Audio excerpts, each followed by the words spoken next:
اللهم صل وسلم وبارك على سيدنا محمد وعلى اله وصحبه وسلم. ازيكم حبايبي؟ عاملين ايه؟ يا رب تكونوا بألف خير وصحة وسلامة، وعيدكم مبارك وكل سنة وانتم طيبين، ونعاد عليكم الأيام بالخير يا رب. تعالوا النهاردة نشوف ده روتين يوم العيد، وتعالى اقول لكم بقى سبب غيابي عنكم الايام اللي فاتت كان ايه. كل ده هنقوله في الفيديو، بس اضغطي لايك للفيديو كده، وادخلي كده برجلك اليمين يا ست الكل كده، وصلي على النبي كده في التعليقات كده، واثبتي كده حضورك كده بالصلاه على النبي. وتعالوا نشوف هنعمل ايه النهارده. احنا النهارده هنذبح الخروف هنطبخ بقى النهارده اليوم العيد، وتعالوا نشوف هنعمل ايه الاكلات الحلوه اللي بتحسسنا بالعيد والحاجات الجميله دي. وعايزاكي تقولي لي في التعليقات انتوا طبختي ايه اول يوم العيد. احنا هعمل النهارده لحمه زي ما انتم شايفين كده جايباها، فقلت هنطبخ النهارده اللحمه دي، هنلوحها مع بعض ونشوف هنعمل ايه تاني. طبعا عيد زي ما انتم عارفين لحمه ومحشي، يعني حاجه كده إيه مفيش فيها اختيارات، يعني احنا ما عندناش اختيارات كتير. هو احنا بالنسبه لنا الاعياد تبقى لحمه وبتبقى فيها محشي، فدول اختيارين يعني لازم يبقوا موجودين. ممكن على فكره ممكن بطه فرخه ومحشي، المهم اي حاجه ومحشي. فقولي لي كده، انت من البلد اللي بتاكلي فسيخ ورنجه ولا بتاكلي محشي ولحمه؟ وتعالي كده نشوف هنعمل ايه النهارده، واقول لكم برضو سبب غيابي عنكم. انا على فكره الايام اللي فاتت دي كنت مزنوقه زنقه، عارفين، مفرومه مش مزنوقه حاجه زي كده. فالمهم يا اولاد ان انا الايام اللي فاتت ديت يعني عملت فيها السبع برم، وان هعرف اوفق بين كل حاجه، بين البيت والعيال والابن الصغير والشغل والبيت تحت وبيت العيله. وان انا مفكره نفسي ان انا هراقل اللي هيعرف يفرق بين كل ده، وهيعرف يجمع كل ده مع بعضه. طبعا ده حاجه مستحيله. وطبعا الشغل بيجي على ان انت تنزلي لحماتك او الكلام ده كله لو انت في بيت عيله، دي بيجي على دي طبعا، وحاجه فاشله جدا، وحاجه يعني مش متناسقه مع بعضها، فاهمني؟ لانك انت بتشتغلي مضطره تشتغلي في مطبخك، فتشتغلي في مطبخك هتولعي على اكلك جنب الشغل. لكن انك لسه كمان مطالب منك انك تنزلي، فالموضوع كان صعب قوي، بالذات في الايام الاخيره. يعني انا في الاول ما حسيتش بيها، لان شغل رمضان بيني وبينكم كده الحلويات شغل تنتيري، حتى لو اشتغلت يوم او يوم لا، برضو تنتيري كده، يعني مش شغل جامد. اما نواعم العيد يا ولاد وكل اللي شغالين عارفين يعني شغل فحت. عارفين يعني ايه فحت كده؟ يعني انا قعدت اسبوع كده فحت وردم ليل ونهار، صبح وليل. ممكن في اليوم الواحد اعمل كحك واعمل بوتفور واعمل بسكوت واعمل غريبه، كم حاجه بعد الفطار وكم حاجه قبل الفطار. واليوم اللي قبل الوقفه بيوم اللي افتكرت ان انا خلصت، رجعت طلب مني حاجات تاني، وابتديت اعيد من اول وجديد. اللي هو ايه بقى؟ عملت بعدها كحك تاني، كل دقيقة تاني كحك، وعملت نص صبليه، وعملت تاني نص بوتفور، وعملت تاني نص غريبه. المهم الحاجات ديت ايه، ما يا ولاد ما انا كنت موجوده وقلت خلاص انا هقفل حاجه. بس في ناس بقى يعني بتبقى عزيزه على قلبك، ما فيش حاجه اسمها اقفل حاجه، لا معلش، لا اعملي مش عارفه ايه، فبنرجع نفتح شغل تاني. المهم حسيت ان انا عدت كل اللي انا عملته من اول وجديد في نفس اليوم ده، واضطريت ان اعمله في يوم واحد، علشان انا ما كانش عاد قدامي غير يوم الجمعه والسبت، فاهمني؟ فانا يوم الخميس عدت كله، يعني بدأ قبل الوقفه بحاجه بسيطه، لان انا كنت مفكره ساعتها ان الوقفه السبت زي ما كلنا كنا مفكرين. وعلى اعتقادي ان احنا هنعيد الحد، لكن طبعا ياتي الرياح بقى. المهم يا ولاد انا عينت بقى الكحك الجميل بقى، اكيد ما دام انا اشتغلت عاينه لاولادي، يعني عينت لاولادي كحك بسكوت، حاجات كده مش كتيره بسيطه، بس طبعا يعني الحاجه موجوده قدام العيال وشافوها فلازم يدوقوها وياكلوا منها. شايفين الكحكه القمره بتاعتي دي؟ انا عايزه اقول لكم ان الكحكه دي كيوت وصغيره خالص. شايفين انا ماسكاها ازاي؟ فكحكايه صغيره وكحكايه زي العسل كده، شايفين؟ والنقشه بتاعتها ثابته وما شاء الله وعسل. شايفين؟ حطيت بقى على الكحك سكر، وهسيبه في العلبه دي لها غطا، وهسيبه كده محطوط في قلب العلبه دي. وما بحبش احط كميه كبيره من السكر على الكحك، بحط على الكميه اللي انا اقدر ناكلها، او مثلا لتاني يوم لتالت يوم، مش اكتر من كده. بسكوت الزبده، واحط البوتفور، واحط الصابليه. المهم انا سبت لعيالي من كل حاجه انا اشتغلت بيها علشان يدوقوها بما انها قدامهم، علشان ايه ما يبقاش نفسهم في حاجه، وما في الاول في الاخر هم اطفال، فاهميني؟ فالمهم يا ولاد كده هظبط لهم كده فطار حلو، وهم دلوقتي راحوا يصلوا. يعني باباهم قيمهم من الساعة 5، فلبس لهم هدومهم وراحوا يصلوا. اللي راح يصلي مين؟ مالك بقى شبطان السنة دي عايز يروح يصلي. ماما لازم تصحيه، قلت له خلاص يا مالك هصحيه تروح مع ابوك. فصحيت مالك وصحيت كريم وعبد الرحمن، التلاتة راحوا مع ابوهم يصلوا. طب وانت يا ام كريم؟ لا انا فضلت قاعدة برضه في البيت، رضا صغير مش هقدر اصحيه في الوقت ده.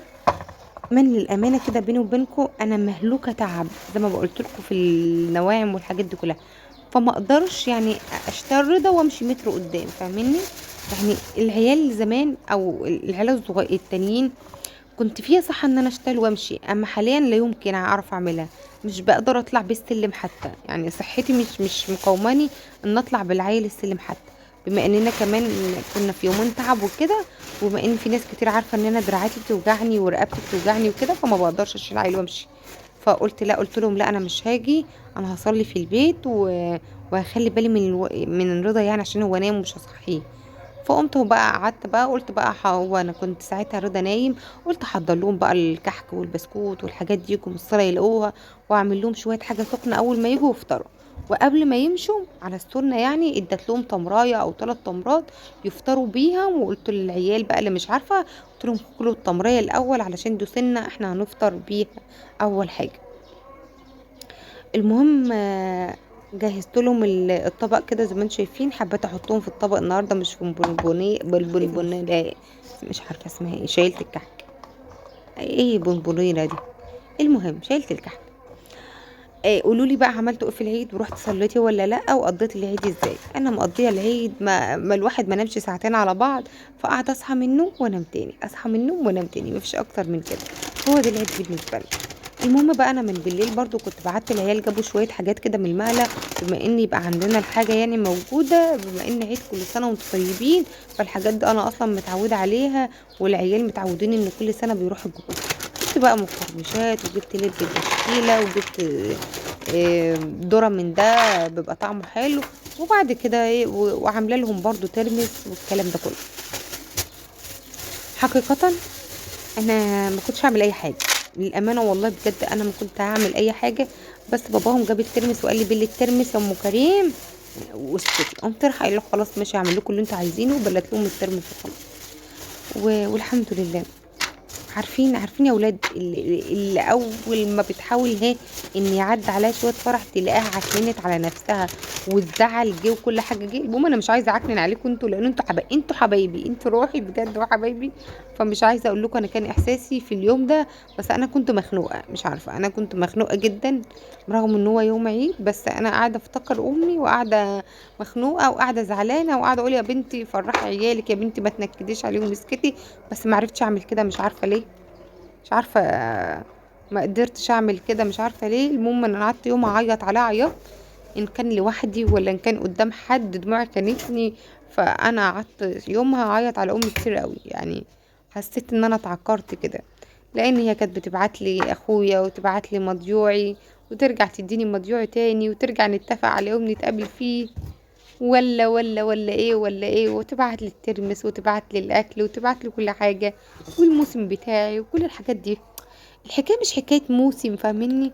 حكايه اللي الواحد افتقدها، يعني خلاص بقى ما عادش موجوده، فده بوجع القلب يعني، ده بيخلي فيه غصه كده في القلب وبوجع القلب. انا مش عايزه انكد عليكم والله العظيم، ما كنت هتكلم في الموضوع ده، ما كنتش هنكد عليكم، بس الحمد لله الحمد لله يا ولاد. ربنا يطلعني من الحزن اللي أنا فيه ده على خير، لان انا حاسه ان انا غرقانه فيه، مش عارفه، حاسه مش قادره اطلع منه من الحزن ده، وغرقانه جدا فيه، فاهمين؟ الحمد لله.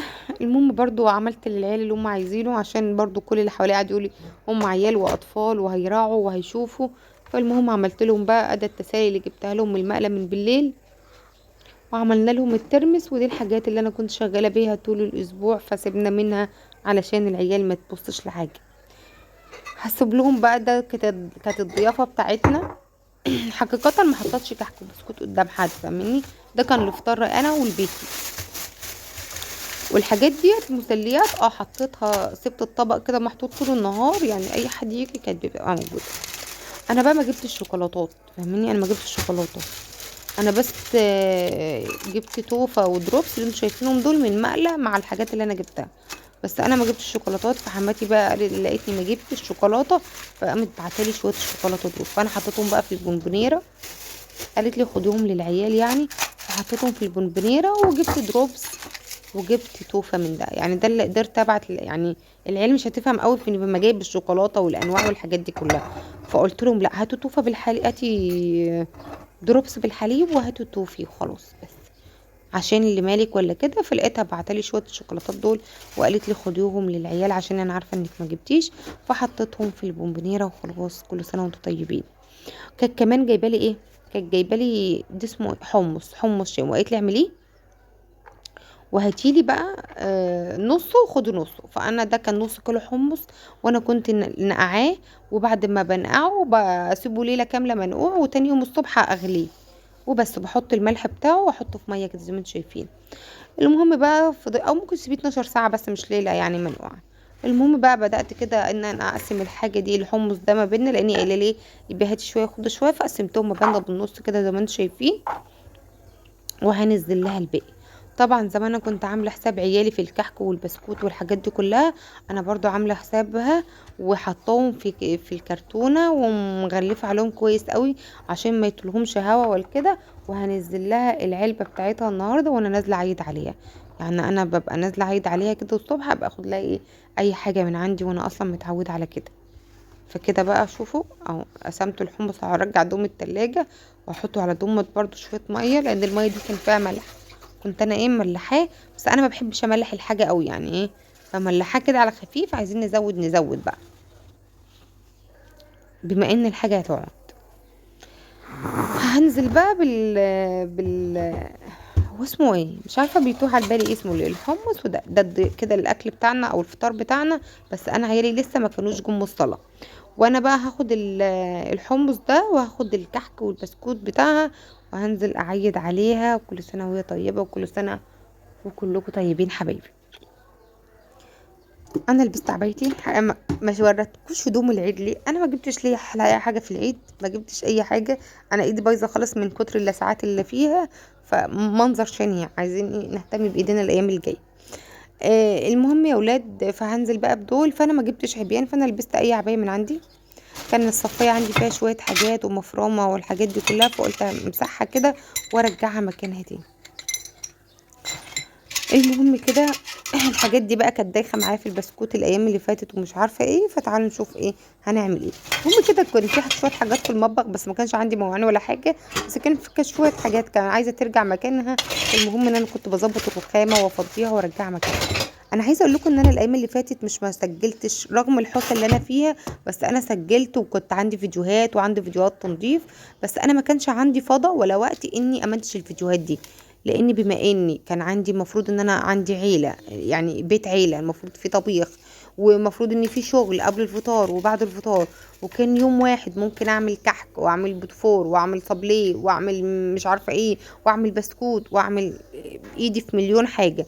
او مثلا قسمت البسكوت على يومين وقسمت الكحك على يومين، طب والصابليه عملته مره واحده، او طب والبوتفور عملت يوم واحد. فاهميني؟ فانا كنت مشغوله قبل وبعد. بالنسبه لي الحقيقه كان في لخبطه كتير، وكنت مقصره هنا ومقصره هنا ومقصره هنا. فالحمد لله الايام دي عدت على خير. فانا كان اصلا عندي فيديوهات كتير وتنظيف ومش عارفه ايه، بس طبعا ما عادش ينفع النهارده تنظيف. فقلت بقى نصبح عليكم، نسلم عليكم، نعيد عليكم، ونشوفكم عملتوا ايه في العيد وبس. المهم يا اولاد العيال كانوا جات من الصلاه، فقلت بقى اعمل لهم ايه حاجه كده يفطروا بيها. وتعالوا نشوف بقى واوريكم الاوت الفته بتاع العيال. انا عملت لهم، قالوا لي ماما احنا عايزين نسكافيه، عايزين نفوق، احنا عايزين حاجه تفوقنا، فعملنا نسكافيه. خرجت لهم الكحك اللي انا مجهزاه وعملت لهم المسكافيه زي ما انتم شايفين. وده كان الاوت فيت بتاع كريم بيوريكم. ده الاوت فيت بتاع عبد الرحمن. ده مين يا اولاد؟ ده مش تبعنا، مش تبعنا. ده ده تبعنا، ده تبع سلفتي. المهم كده ده عبد الرحمن بيوريكم. ومالك ودي بقى كريم في قميص هو مشابه لده بشويه، بس مالك ساعتها كان معبول حقيقه. ما فرجتكوش على لبسه. باذن الله ممكن بكره اصوره لكم. وحتى رضا كان ساعتها نايم نعم. ولسه ما صحاش. المحشي بتاعه ام كريم عايزه اقول لكم في حته تانية خالص. ومحشي العيد ده مش عارفه كان حلو حلاوه، والله العظيم كان زايد حلاوه. المهم يا اولاد المحشي طبعا بتاعي في حته تانية خالص. انا كان في دماغي ايه اقول لكم، انا كان في دماغي اعمل شيخ المندي واعمل صواني وارص رصه محشي وارص رصه كفته هي لقيتها قلبت معايا بكده. ليه بقى؟ العيال كل واحد كل طبق كده محشي كده على السريع، حته لحمه كده على السريع. وفي الاخر كده ما عادش الا حد بسيط اللي ما ياكلش، فحمرت شويه كفته وجبت شويه المحشي شويه الشوربه وحتتين اللحمه. لازم اعمل رز علشان رضا ومية، فاهميني؟ ما لهمش في المحاشي والكلام ده كله. فلازم اعمل شويه رز عشان خاطرهم، يعني هم ايه، شويه رز وشوربه هم اللي هياكلوه، بما اني عندي اطفال صغيره فلازم.